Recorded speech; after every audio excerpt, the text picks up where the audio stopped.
There is a truth you've been avoiding, and it is the very reason you feel restless at night. You're at war, not with the world, but with yourself. Every day, you wrestle with things outside your control, and you bleed energy into battles that cannot be won. You rage at the chaos around you, at people who don't see you, at opportunities that slip away, at a future that refuses to obey your demands. And yet, when you look closer, you'll see the enemy has always been within. The enemy is your lack of discipline. The enemy is your obsession with things you cannot bend to your will. The enemy is your refusal to accept what Epictetus once declared: some things are in our control, and some things are not. The moment you learn to divide the two, you begin to win. Until then, you will remain a slave to every whisper of fate.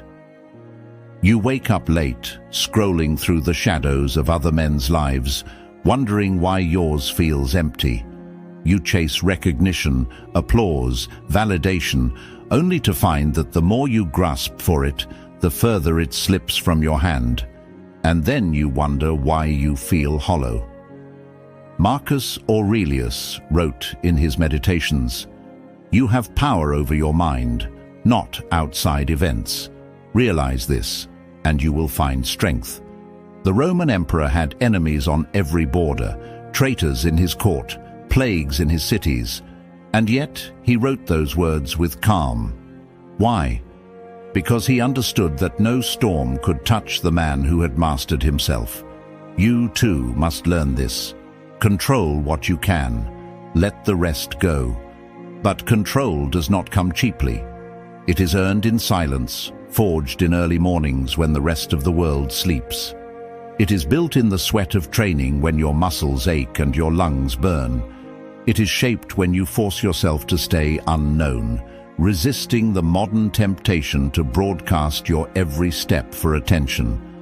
Discipline is the weapon of the warrior who does not need to be seen, who does not need applause, who does not need anything but his own respect. Seneca once wrote, "He who is brave is free." Freedom is not doing whatever you want. It is mastery over your desires, your impulses, your fears. And that mastery is born of discipline. Think of the silence before dawn, the streets empty, the air cold. Everyone else still tangled in dreams, but you are awake. You rise not because it is easy, but because it is hard. You rise because struggle sharpens you. You rise because while the world sleeps, you train. You build your body, your mind, your focus. You write, you read, you learn, you reflect. You become dangerous in silence. No applause, no recognition, no praise. Just you against yourself. That is where mastery begins. But you, yes, you, still waste yourself on noise. You let gossip, politics and opinions drain your strength. You let envy gnaw at your soul, comparing your path to men who are not even on the same battlefield as you.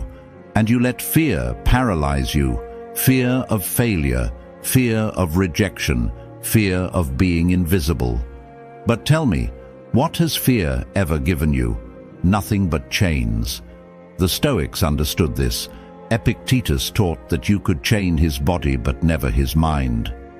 Seneca reminded us that we suffer more in imagination than in reality.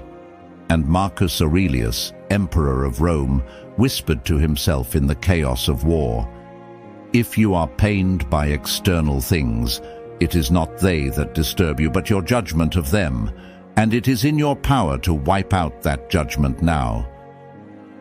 So I ask you, why do you continue to hand your power to the world? Why do you continue to bow before what is not yours to command? When will you finally rise and claim what belongs to you? Your mind, your choices, your discipline. Everything else is dust.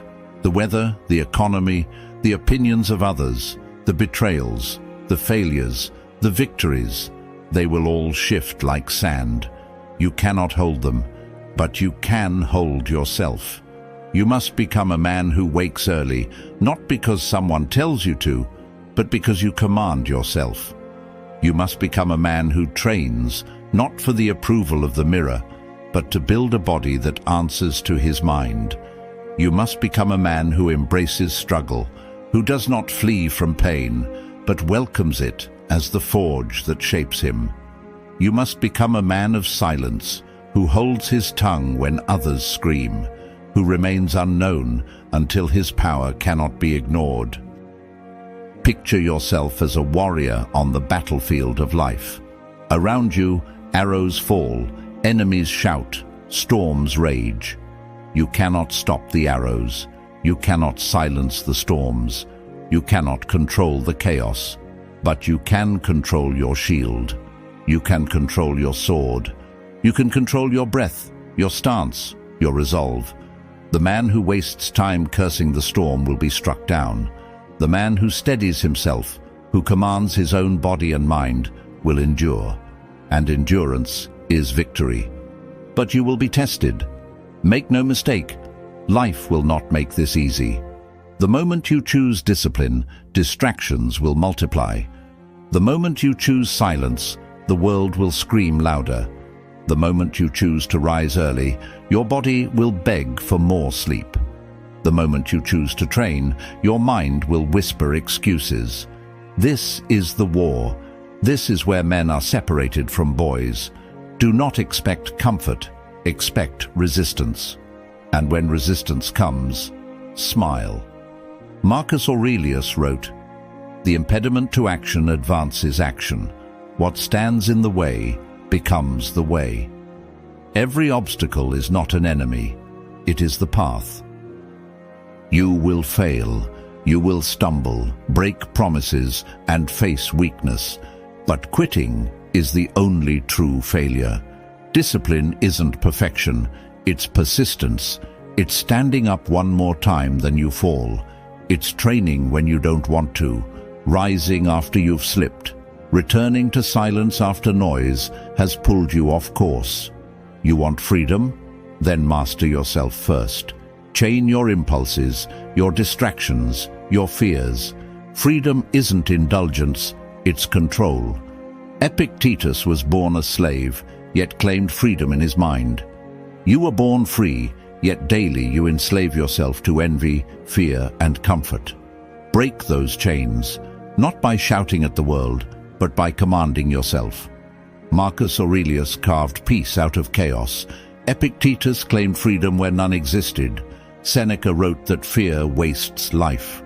These men suffered, yet they mastered themselves.